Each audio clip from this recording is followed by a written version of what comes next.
Rob Thomas from Club and Resort Business, and welcome to another episode of Club and Resort Talks. Today's episode is brought to you by Crestcore.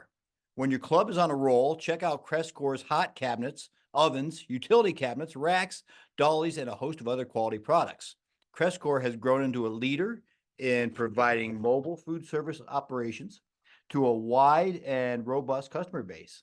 As the company embarks on the third generation of family ownerships, they continue to strive to providing customers with quality equipment, innovation that solves their issues, and over and above customer service. Learn more at crestcore.com. Now that we got that out of the way, let's throw it over to Phil Keren, our senior editor. Phil, how's it going? I'm doing well, Rob. How are you? Terrific, terrific. What's going on in the news? What are you seeing? Well, a lot of interesting stuff this week, as always, right? I don't really. I know sometimes I've been trying to have a theme here, a certain state or a certain issue. I don't really have that today. It's more of a hodgepodge, more miscellaneous stuff, but all good stuff and all interesting stuff as always. Uh, I thought this was an interesting story out in Oklahoma. We actually had a member of the club purchase the club, Bill Chambers, who's been a member at a club called Indian. Well, now it's going to be called Indian Springs Country Club. He bought the club at Indian Springs in Broken Arrow, Oklahoma, and he's going to change the name back to Indian Springs Country Club. I guess he's been a member at that club for about 30 years. He had an oil and gas business that he sold about 8 years ago, and he was looking for another business to invest in. He wanted to have his wife Janet involved with it. She's an accounting specialist, as well as also wanted to involve his daughter Nicole and son-in-law Tyler, and have them have big roles with the club. So he's purchased the club. As I understand it, yes, he's going to have Tyler serve as president of the club of Indian Springs. His daughter Nicole, Chambers' daughter, that is Nicole, will be the membership director of the club. And Chambers himself is going to concentrate on special projects and course conditions. And of note, though, he did praise the previous owners, Riker Young and Paul Glover, for their work in keeping the club going. I like the quote we had there in the lead off to the story. Chambers said the two gentlemen deserved a standing ovation for keeping that club from going under. I just thought it was a unique story because in my time so far with this, I don't feel like I've seen a lot of stories where we see a situation where a member's purchasing a club and then further he's actually, involving some of his family members in leadership roles with the organization. So it's kind of a fun story to look at this week. Yeah, that's terrific. I did note that the two guys previously saved it from really going under and put a lot of money and effort into to bringing it back to where it needed to be. And I think the new crew is just going to keep on kind of take the torch and carry it on, right? Yeah, absolutely. Made me think about maybe my sons and I should get together in a venture someday and do that down the road once they've gone out into the world and experience life some more. Maybe we'll try to get together and do something like that someday. Just a There's a thought. club not too far from you that's on the auction block. That's true. Oh, and you know what? It's funny you mentioned that because that is a club I did play golf at with my in-laws a few times. My father-in-law and brother-in-law, we played there. Yeah, Seven Hills Country Club, which isn't too far. Probably about a 15-20 minute drive from me here, just where I am south of Akron and a little further south for me to go to get there. But yeah, would be a nice. Who knows? Maybe Well, we'll take a look. check the couch cushions. That's right. Check under the mattresses and see if you Yeah. can What else you got going on? up. Well, another interesting story on Tiger Woods is his company, TGR Design, in which actually we talked about this early in the year. He's designing a course out or his firm's designing a course out in Utah. Marcella Club in Park City, Utah. They've now actually started breaking ground on the first 5 holes, and they're going to do grading on the next 4 holes very soon as well. Thought this was interesting. The course is going to be more than 8,000 yards in length, be one of the longest in the state of Utah. It's on schedule to be completed in 2025. It's Tiger Woods' first mountain course, which I thought was interesting. And I think it sounds great, though, because as they're saying, the course is going to be it's the first of a 36-hole facility that's going to be kind of integrated into the natural landscape. Utah's longest and highest elevation golf course. And Tiger Woods himself said he was thrilled to be designing a course in a special location like that. He said it's uniquely beautiful and offer engaging play for every ability. So I think that's a exciting venture Tiger has out there, and looking forward to seeing how that turns out. I know these days I've talked to some club GMs who talk about younger players hit the ball further than us older guys did, even at the age, when we were their age and that such. So it seems appropriate to have Tiger designing a long course like this. And indeed, he himself was a long hitter off the tee, and it seems appropriate that he would be designing a course like that. And kind of marks a future of golf, if you will, of hitting longer off the tee. And so therefore, you need some courses with longer length to test them out, test them with their drivers. I'll tell you what, Utah's got some beautiful topography. However, we are about to hit the rollback, right? The golf ball rollback in just a few years. The rollback's going to take away 5 yard or 5% of your distance. Elevation generally gives you 10% extra. So maybe, at 8,000 yards, you're only going to benefit by 5 yards, even though you're losing 5. I don't know. Whatever the math is, 8,000 yards is way, way, way too far from me. I'm more of a 6,500 yard kind of guy myself, but hey, good for those long, tall drinks of water out there smacking the ball 340 in the air. Those college guys can really put it to it. And I think the college guys are actually hitting farther than most of the pros these days. Is that right? I Yeah. didn't realize that. Wow. Good to be young. Yes, it is. It is for sure. Okay. And the other one coming up, actually shifting gears, different sport. We've talked a lot about pickleball this year. We've also talked a little bit about, uh, for the most part, overwhelmingly positive sport, and it's been uh, a help, of course, to a lot of clubs around the country as well. But the one negative we've unfortunately consistently heard about pickleball is problems with noise. And it was interesting this week because Crimson Country Club in North Stamford, Connecticut, recently removed their request to put in more pickleball courts at their site. And we had reported on back in October as well. They were working with the neighbors because there was an ongoing concern about noise. And I guess they've ultimately decided at this point, I think they're moving forward with a parking lot project there, but they're not going to have the pickleball courts put in for the time being, as they're still trying to work things out. The one thing I noticed too, when I look at this story, I saw a related story where we had talked about or reported on the fact that USA Pickleball was introducing a quote unquote quiet category for noise reducing equipment. And a company called, I don't know if I'm saying this right, SLNCR Panels is designing a lightweight sound absorption panel specifically for pickleball. So it'll be interesting to see. I would imagine we're going to see a lot more of that. Companies coming up with uh, equipment, the surfaces, whatever, what have you, anything having to do with the setup at pickleball to help reduce the noise, because that unfortunately seems like an ongoing concern for people or for people who live nearby pickleball courts. So I expect we'll see more with that, with companies trying to do things to market products that would address that issue.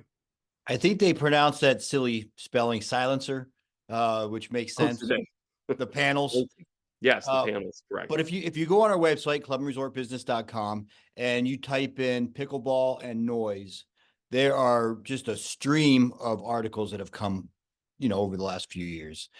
So it's definitely an issue. It's definitely an issue across the industry. And I'm glad to see that a lot of clubs, I mentioned this in my recent column, that clubs are being good neighbors. They're doing their best to quiet the noise or to play within a certain time frame. Pickleball is extremely popular, but maybe before 8 o'clock or after 9, 10 o'clock at night, you don't want to be, hearing that when you're out trying to, enjoy a quiet DVD on the patio or whatever the case may be. So the industry keeps working on it, and I'm sure people smarter than me are going to figure it out.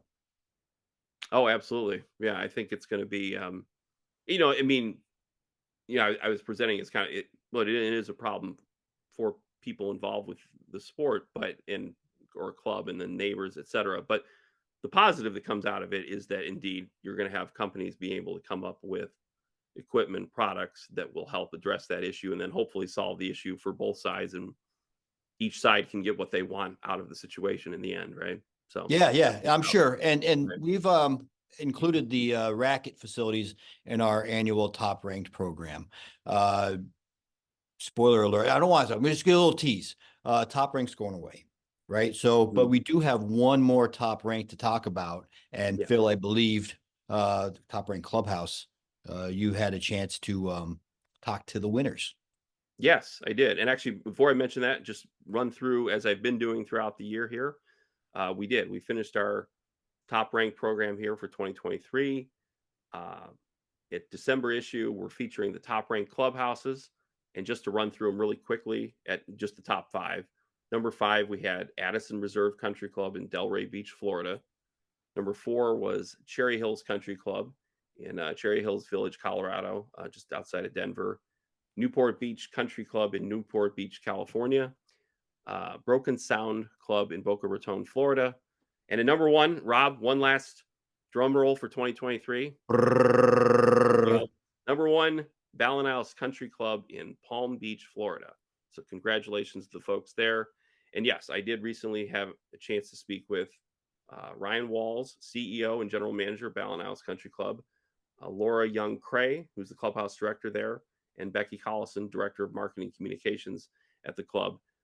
Spoke to the three of them about earning the number 1 ranking. They had a big grand clubhouse renovation that was done several years ago. So we talked a lot about that project, um, as well as why that project was done, what makes the clubhouse unique, and talked a little about some future plans. So it was a great conversation. Hope everyone enjoys it. Terrific. Let's not waste any more time. Let's get to it. Welcome to another edition of Club and Resort Talks. I'm Phil Keren, Senior Editor with Club and Resort Business. Our December issue of Club and Resort Business featured our listing of top-ranked clubhouses. This year, the club that earned the number 1 spot in the rankings was BallenIsles Country Club in Palm Beach, Florida. Joining me today to talk about earning the top ranking is Ryan Walls, General Manager and CEO of BallenIsles Country Club, Laura Young Cray, Clubhouse Director of the club, and Becky Collison, the club's Director of Marketing and Communications. Ryan, Laura, and Becky, welcome to Club and Resort Talks. Well, thank you. It's a pleasure to be here. Thank you, Phil. Thank you, Phil. We appreciate the opportunity. Oh, you're welcome. My pleasure. First of all, congratulations to all three of you and everyone at your club on receiving our honor. We're honored to share it with everybody here today. Uh, First of all, talk about what it means to the organization, the employees, and your members to earn this recognition. It's fantastic, right? It's sort of a feather in the cap for a lot of years of hard work from member volunteers, from the planning aspect of building a new upscale country clubhouse and doing all of the planning and legwork and getting all the various feedback from member input on the wants and wishes and likes of a new building and seeing that through a vote and through construction and the inconveniences that causes to today everybody enjoying their little place of heaven. And we really enjoy it. It's a way that the industry sort of honors the hard work of all of those who are involved. Our staff is proud of the opportunity, and it's something that we're really excited about and we'll celebrate. Excellent, excellent. And before we get into talking about the clubhouse itself and its facilities, could maybe one of you share kind of an overview of the club and the amenities it offers overall? Sure, I'd be happy to. So, BallenIsles Country Club are located in Palm Beach Gardens, Florida. We were founded in 1964 by legendary Florida developer John D. MacArthur, the original PGA of America, and we were actually the original PGA National Golf Club. In about 1973, we were renamed JDM, and in 1988, renamed BallenIsles Country Club. So we're located on about 1,300 acres. We have about 1,575 homes in 33 neighborhoods and about 2,670 or so members here at the club. 4 different membership categories. And a little bit about the clubhouse. It was renovated in 2018. We have 6 distinctive dining venues, 6 card rooms, 3 championship golf courses, a beautiful golf shop, and it's a beautiful place to call home, and I know our members really love it here. For any of the three of you, can you talk a little bit more though about what it is about clubhouse at BallenIsles Country Club that separates it from other clubhouses?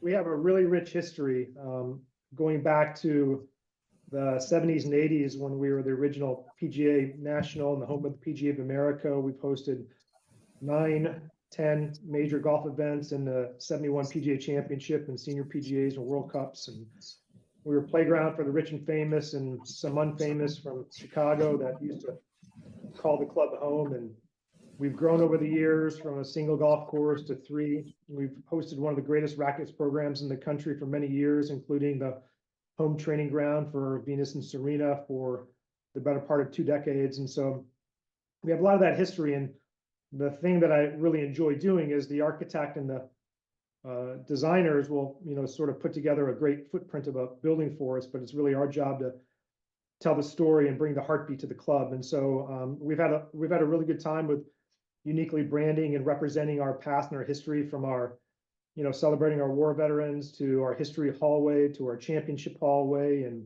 celebrating Harry's Lounge and the remembrance of our famous golf pro Harry Pizzullo, to the Snead Green, to the Nicklaus relationship, and just having Nicklaus Design redo our famed East Course where Jack was champion in the 71 PGA and also in the 71 World Cup. And so when you walk through our clubhouse, we tell a story, and you can feel the vibe and you can feel the history.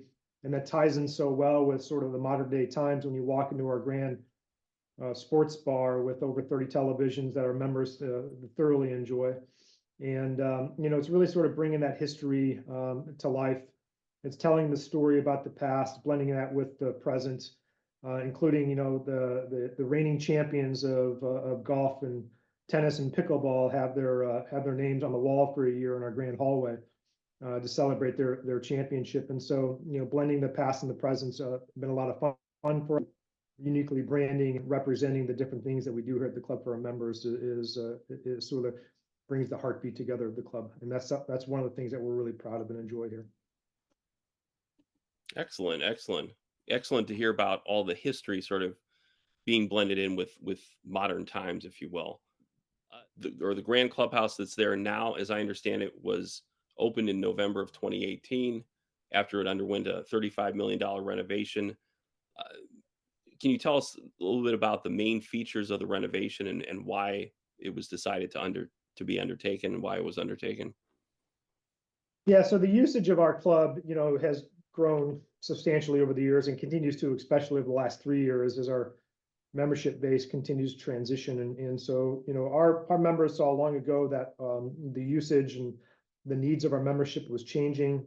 They went through a long planning process and finding the needs and wants of our members, from additional card rooms and more card play, lessening the size of our locker rooms, which I think we'll talk about, adding more dining venues or more options because our members enjoy spending time together. And the big thing, the heart and soul of our community and club is really the socialization and making certain that we have more opportunities to spend time together, whether it be Harry's Lounge or the grand terraces overlooking the 18th hole of the East Course, to our poolside dining and poolside opportunities, to nightly happy hours and the like.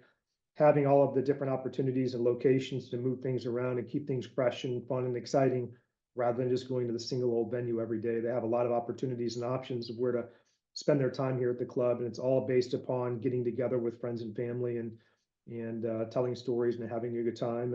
And that's what really sort of drives the spirit of our club.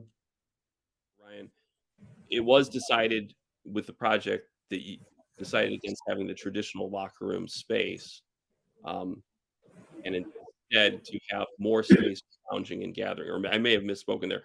I don't know if it was less locker room space at all and have more space for lounging and gathering.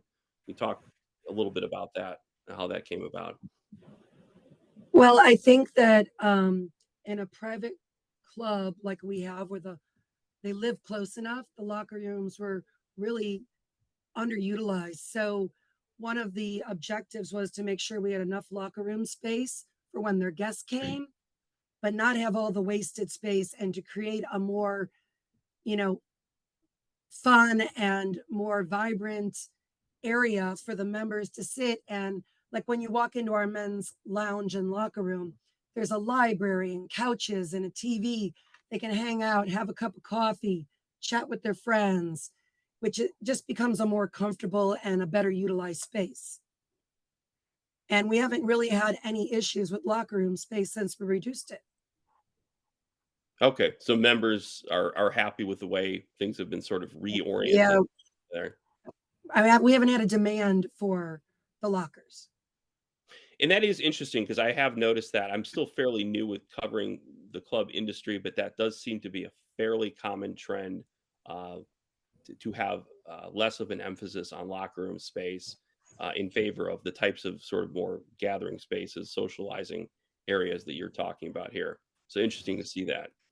I think at Yeah, a public type golf course higher end, where you're coming from a business meeting and having to change your clothes, put on your golf attire, I could see a larger locker room footprint.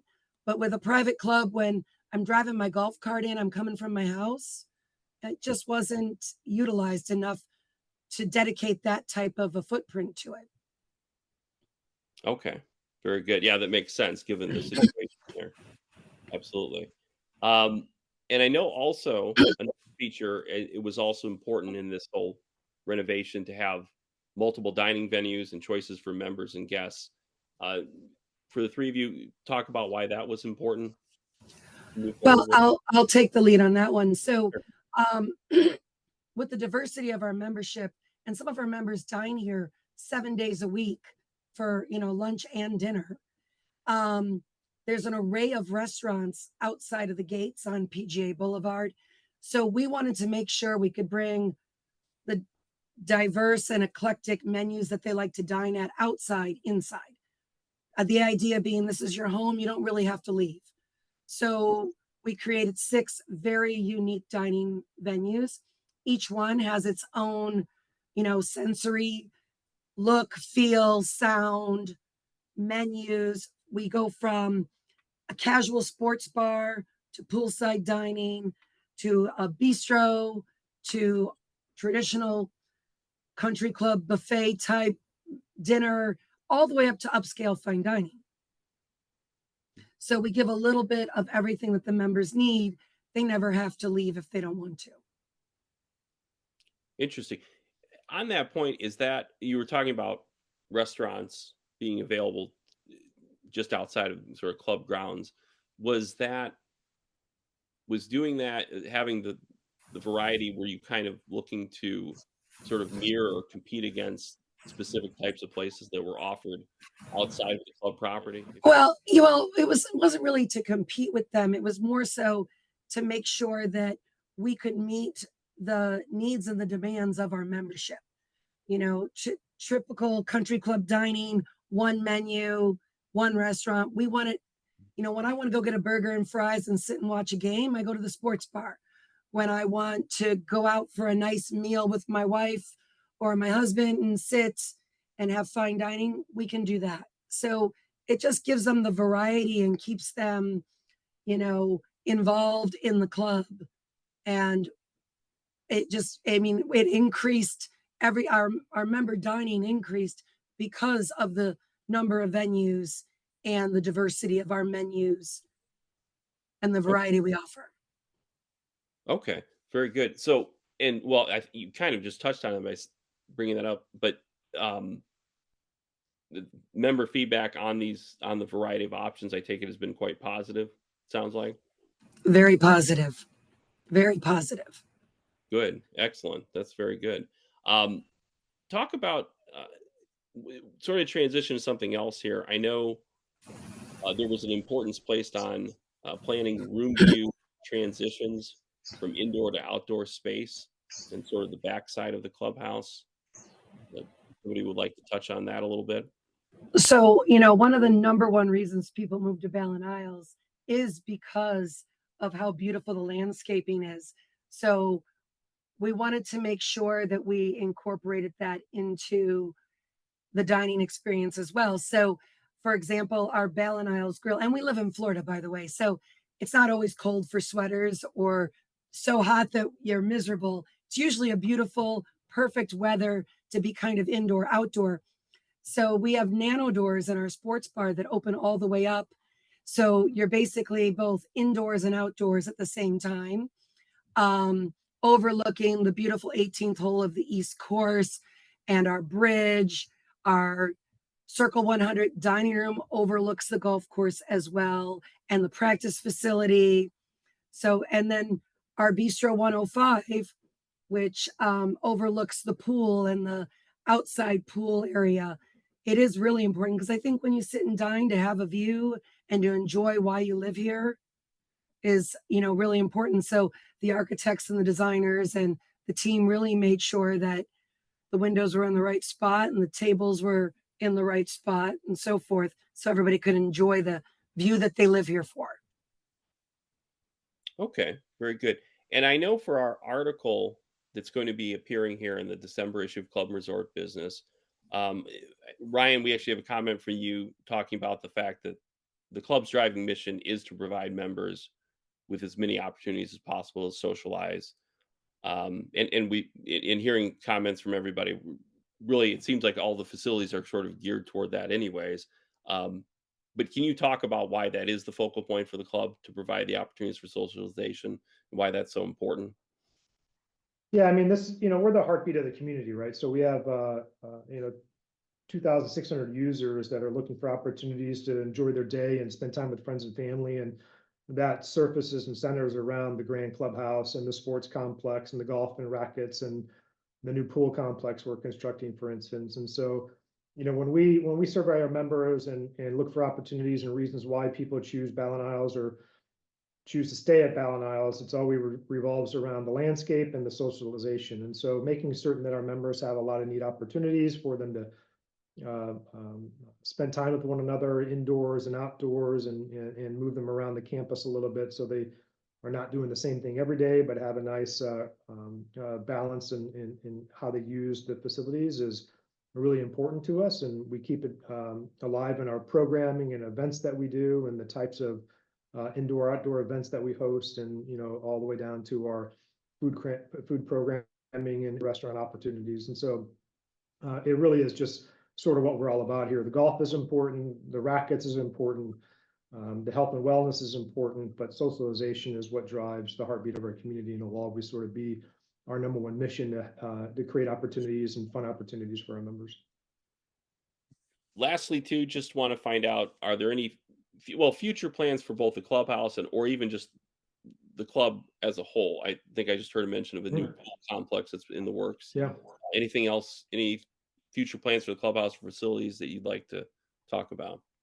Yeah, like so many clubs, especially in our area, we're continuing to grow. Our membership base continues to change, and our strategic plan supports that long term in the future. So, right now we have a $19 million renovation to our health and wellness center that's underway. We just started pouring concrete in the new pool today. In fact, we'll have a new racket shop. We'll add a new rackets court, a couple more pickleball courts over the next coming years. We're adding a new arts center, 1,500 square foot, for our members to enjoy the arts. We're improving our dining venue at the sports complex to bring the outdoor space to the pool to become more prevalent in that venue. We just did a facelift of our and expanded our sports bar, our BallenIsles Grill. Next summer, we'll embark on some improvements to our upscale dining and evolution to bring in an outdoor garden element. So we're always looking for opportunities to grow and improve, and we've got some fantastic plans over the next 10 years. Great. Sounds like you have some exciting plans coming up here for your members and guests. Well, once again, Ryan, Becky, and Laura, I'd like to congratulate all of you on BallenIsles Country Club earning the #1 ranking in our Club and Resort Business Top Ranked Clubhouses program. Congratulations. Thank you. Thank you. And look, on behalf of the club and the board and the members, just we appreciate the opportunity. We appreciate the recognition, and just know it's important to us, and we'll carry the flag high for you. Excellent. Great to hear. Well, hey, happy holidays to all of you. Appreciate it. Good luck with everything coming up here in the holiday season at the club as well. Happy holidays to you too. Thank you. All the best. Oh, you're welcome. And a reminder to everyone that our rankings for top ranked clubhouses will appear on our website at clubandresortbusiness.com. They will also appear in the December issue, as mentioned, December issue of Club and Resort Business. For those of you who've subscribed to our magazine, if you haven't received the magazine already, you should be receiving it very soon. So keep an eye out for it.